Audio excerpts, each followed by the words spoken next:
Le camp de l'aménagement à Kidal a été l'objet d'une attaque complexe le 12 février 2016. Le vendredi matin vers 7 h, entre 10 et 15 obus ont touché le camp, blessant plusieurs employés de l'aménagement. Quelques minutes après, un véhicule piégé est entré dans le camp et a explosé dans la section hébergement du contingent guinéen. 7 soldats guinéens sont morts et près d'une soixantaine de personnes ont été touchées, dont 5 lourdement qui ont été évacués à Bamako dans l'après-midi. Le 23 février 2016, le chef d'état-major de l'aménagement, le général Hervé Gomar, a tenu à se rendre sur les lieux pour constater les dégâts et remonter le moral de ses troupes.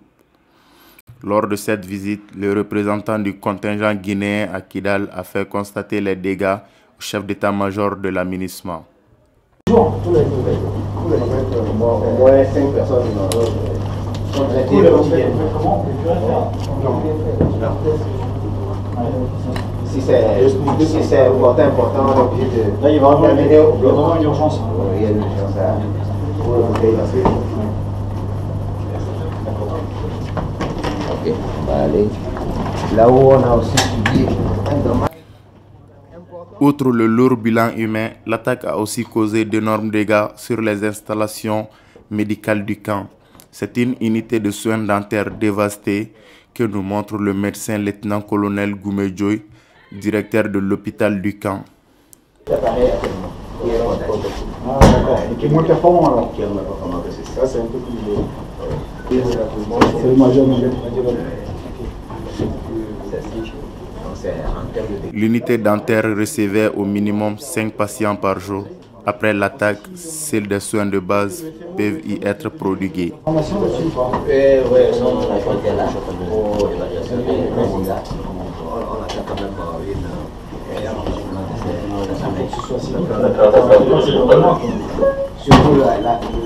même dentaire, c'est ce qui est plus urgent. Et après, la P1, c'est le fauteuil dentaire. Le camp a été touché dans son ensemble par cette attaque.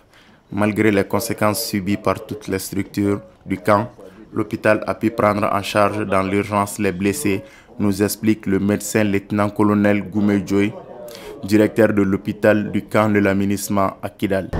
Oui, je suis le médecin lieutenant-colonel Goumedjoy, le directeur de l'hôpital niveau de Kidal. Oui, ici, après l'attaque du 12 février, toutes les structures pratiquement ont été touchées, en plus sur le plan infrastructurel. Mais la capacité opérationnelle de l'hôpital, bien que diminuée, a pu permettre de prendre en charge les blessés de l'attaque. En termes de bilan, nous avons eu au total 59 victimes, dont 7 qui ont été évacuées. Pardon, je vais vous demander de reprendre la vitesse trop près. Le bilan humain, s'il vous plaît. Surtout 59 blessés. 59 blessés au total. Nous avons eu 6 décès situés.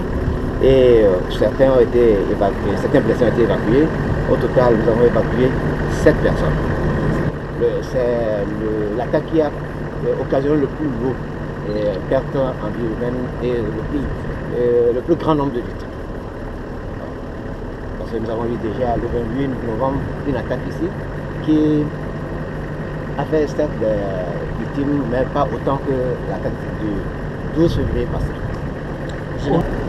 Oui, il faut dire que la réactivité a été prompte, ce qui fait que la capacité opérationnelle de l'hôpital est pratiquement à 100%.